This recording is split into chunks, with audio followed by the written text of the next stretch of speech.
Hi, I'm Raj Shah. I'm from the University of Colorado, and joining me is Dr. Ji-Young Bang from Indiana University, who will be talking about her study titled Intraprocedural Increase in Heart Rate During EUS-guided Celiac Plexus Neurolysis, Clinically Relevant or Just a Physiological Change.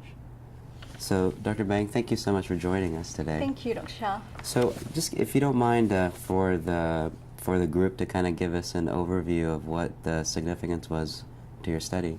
Sure. As you know, EUS-guided Celiac plexus neurolysis is commonly performed for patients with pancreatic cancer and abdominal pain, and we wanted to try and improve our outcomes in patients undergoing this procedure.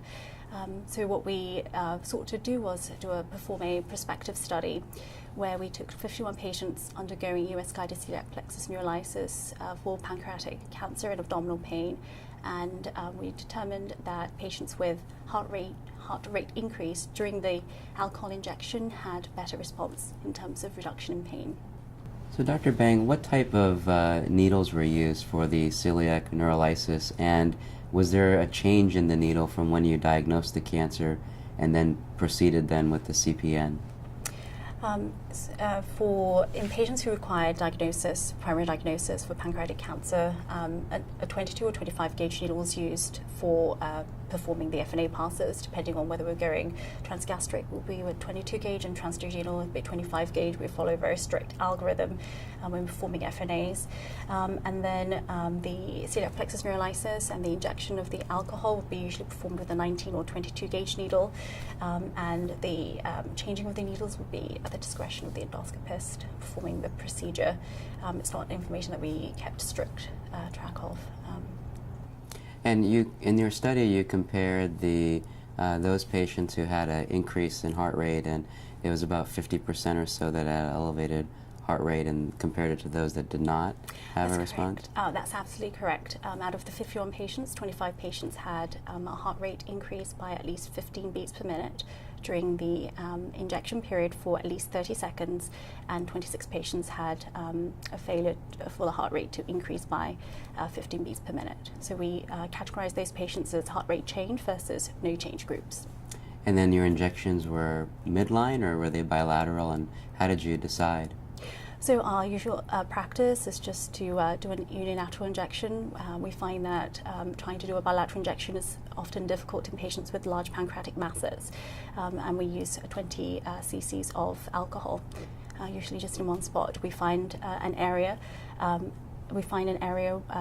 the celiac artery is taking off from the aorta, and just target the space in between. And this is a very nicely written study, and was there a sense of what I know you did a comparison of outcomes between the two arms, but what was the overall improvement in all the 51 patients? So our main outcome measure was pain response as determined by the PAN-26 questionnaire, which is often used to assess pain and quality of life in patients with pancreatic cancer.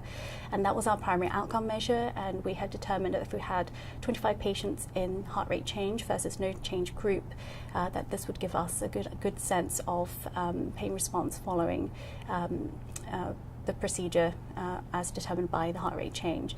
So even though in both groups there was no significant change in opioid intake, we found that patients who had heart rate change overall over time, a follow-up period of 8 weeks, had lower pain scores in the PAN-26. We did a comparative measure using generalized,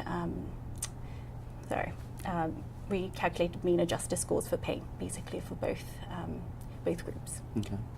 And do you think that the finding of this increased heart rate during injection in some patients, is that going to change the way that either you or the other co-authors will practice? Yes, I think it's a very important procedure to perform in patients who have unresectable pancreatic cancer, to try and improve their quality of life and to try and minimize their opioid intake, which, as you know, has plenty of side effects, which we'd like to avoid if possible. And I think what we're taking away from the results of this study is that if we can really find an area where we really, where we if we inject alcohol into an area and we're getting a heart rate response, we know that we're in a correct place, and we want to keep injecting that area. So what we're doing is, what we have been doing is just injecting small aliquots of alcohol, and if we are getting a heart rate response in a particular area, we perform the rest of injection in that particular area, and we are confident and hopeful that will result in a better pain response.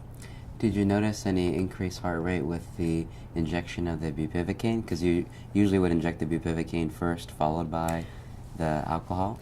It's not something that we measured specifically, but overall we didn't really find a significant increase when we were injecting local anesthetic. It was mainly when we were injecting the alcohol that this response was occurring. Well, wonderful. Well, thank you for your time. Thank you very much.